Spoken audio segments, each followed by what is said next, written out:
everybody. Hey, this is Mike from Mike's Place in good old Kent, Ohio.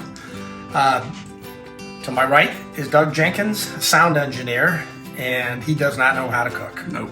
When I say he doesn't know how to cook, he does not know how to cook. So these videos, which this is the first, are going to help teach Doug how to cook, and hopefully along the way you will learn how to cook. So till Doug learns how to cook, I'm giving him the dirty apron. So everybody hang in there, enjoy these videos, make sure you ring our bell and subscribe, and let's get going. Oh, I'm telling you, it's dirty. So everybody hang in there. Okay, everybody, the way City Chicken was created, it was because chicken was too expensive to buy. So back in the day, they used to use veal and pork, which they would dice up and use. But now everything's changed and veal is way too expensive. So what I'm using here is a pork tenderloin, and I will show you how we cut it.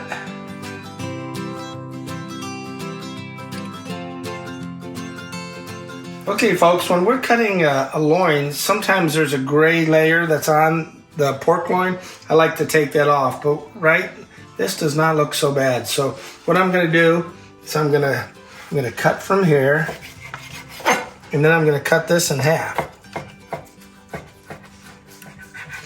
Now, when they did pork tenderloin, they wanted to use this as a substitution for. See, there is a little bit of that line right there. I do want to take this off because it just doesn't work. But when they were doing this stuff, they were trying to make it look like drumsticks. So they would take the thick pieces and they would make that as the top, and then they would take the thinner pieces and put it at the bottom so it almost looked like a drumstick. So that's what we will attempt.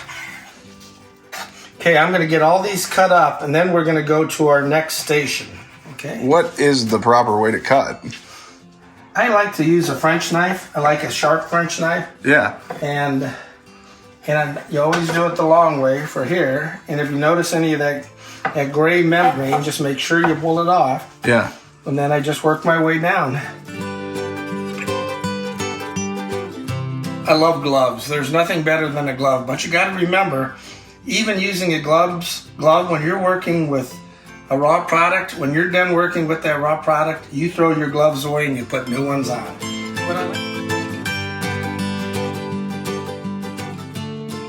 What I like to do now is I always try to put the big pieces up at the top, and I try to arrange them by sizes. So what I can do, back in the day when they made City Chicken, they tried to make it look like a drumstick. So that's why I say drumstick. You know, since they couldn't get their favorite poultry product. So I try to put them the best I can in order, and then as soon as I get that done, we're going to start skewering them.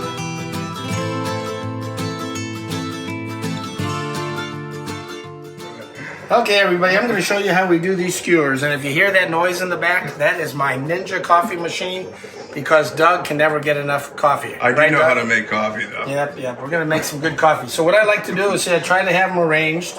So what I do is I'm going to go ahead and pierce one. Be careful not to pierce yourself. So that'll be the top. And then I sort of work my way down. I just want it to, I go from biggest to smallest. Gotcha. Now see, you almost, if you squint your eyes, it looks like a drumstick. Okay, Doug, hey, turn here so we can see your stain. See the stain? That is a mark of excellence. And wait a minute, you have to have a thermometer.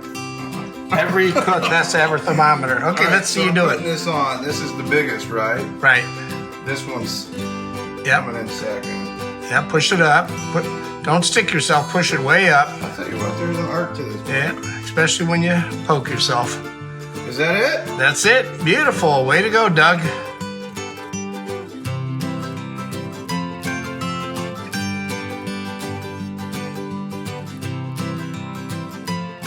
Okay, folks, right now, this is our breading station. I got sifted flour.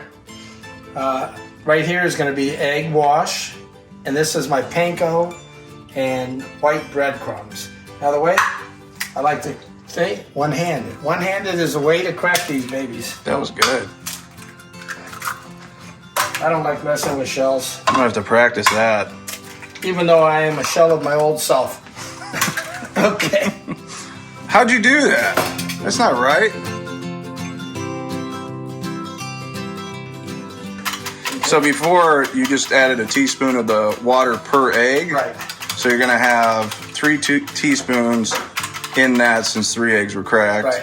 And then you're gonna, now what are you doing? Right now I'm whipping it up. Okay. I want to make it all blended with the water. Gotcha.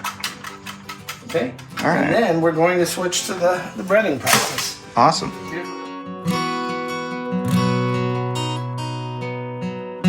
what I like to do. I roll it and make a mess. Gotcha. It is a good thing my wife is not home because it would not be good for me. And then I roll that, and then I do this. And Doug, you're gonna have to do a few of these. It's all very important. I will. It's in the grand scheme of things. I like to shake the foot. So how much are you putting on there? How, is it just by feel? You know, I feel, you want to make sure you let it drain a little bit, Okay. and then we put the mixture on there, and then we let it sit. Okay. Okay. Gotcha. Hey folks, one thing we forgot to film. I have already seasoned all these with seasoned salt and black pepper, and there is no measurement. I just want to make sure we get both sides. And I'm just saying this for Doug Jenkins, who is a recording artist, so he knows how to do this. And generally, if you want more salt or pepper, remember, whoever eats this can always add salt and pepper to their liking. Okay. Mike, so what are you checking right now? Right now I'm just checking the temperature of this fryer because I have not used it in a long time, but it seems to be working pretty good. Okay. I want to get it at about 320 degrees. Okay, so 320s. Right. Which will be a slower cook. Now, why is 320 so important? Well, I don't know. I just like when I make my chicken and any of that, I always like a lower cook. Okay. Lower cook temperature. So we're going to go with 320 today. So what would happen if it was higher? Well, it burns pretty quick, and you are young. Yeah. And you are new, so we want to make sure it gets done right. Okay. So I just what want we're to going make to sure. do is Doug's going to go ahead and do one because I want him to have the practice. Then we're going to refrigerate these for about a half an hour. Okay. Okay? Gotcha. Sounds like a plan. Okay, Doug, I'm glad you put a new pair of gloves on. I mean, contamination is one of the worst things. So make sure if you're not using gloves, wash your hands. Soap and water and dry them. Okay, Doug, show us how you're going to do it. So you're rolling all the way around. Yeah, roll it all around. Try to get the cracks and crannies. You gotta get it all. Yeah, that looks good. Okay, now shake it. Shake it. Yeah, shake it pretty good. Now go ahead and roll in the egg wash. Make sure you get it all wet. The end, too. Yeah, anything, because you want that mixture to hook. Okay, you got the one end that I'm looking at still needs some work. Okay, that's good. Now shake the extra egg off. You make this look easy. Now roll it. Now remember, you're going to have to go faster than that because there's rumor that Mike's Place is going to have city chicken on their Oktoberfest menu. I mean, we really can't get much busier that day, but I think it would be fun. They're not gonna have me back there. Okay, that looks good, Doug. Go ahead and throw it on. Now, folks, what we're going to do is we're going to refrigerate this product for about half an hour so it adheres a little bit more. Awesome.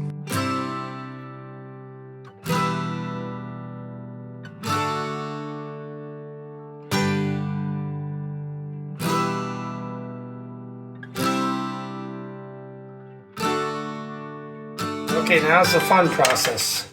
Cooking these bad boys. Did I ever mention bad boy Dave Marco? Oh, yeah. He is an inspiration to so is. many of us. Yes, he is. There you go. Now we're just going to cook these. All right. So how do you check that they're ready? Well, I can check by the color. Okay. And now we are at 320, so it's going to take a little longer to cook. So we're going to watch them. Yeah. And then remember, even if they're not entirely up to temperature from the oil, we're going to be putting them in there and we're going to cook them in the oven for probably half an hour. Okay. And we'll make sure we temp them before they come out. Okay. Okay, Doug, just so you know, see, some of these are starting to float, Okay. and that tells me that they're getting very close to being done. Okay. So I'm going to pull this up. Don't they look good? Oh, yeah. So we're going to let them drain. 'Cause once again, I do not want to ruin my wife's kitchen. Gotcha. Okay? And then what we're going to do is we're going to just line them up in here. Okay? All right.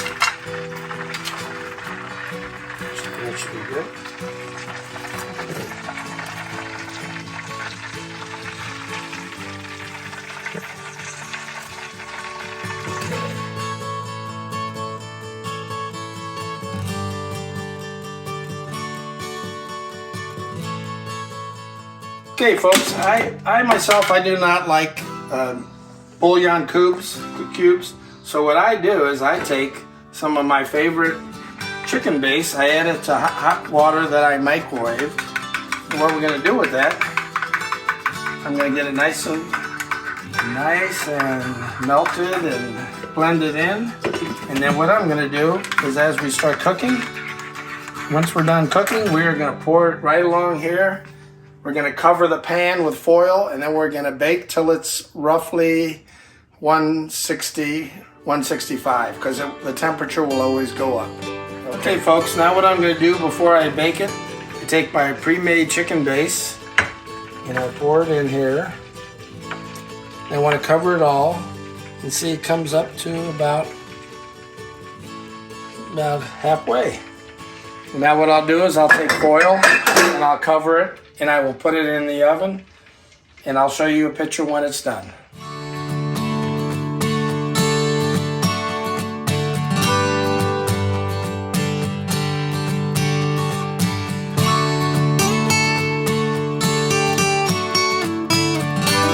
Okay, folks, this is our finished product, and we will be baking it very soon. Just remember, if you like this video and you learned anything, please ring the bell and subscribe to our channel.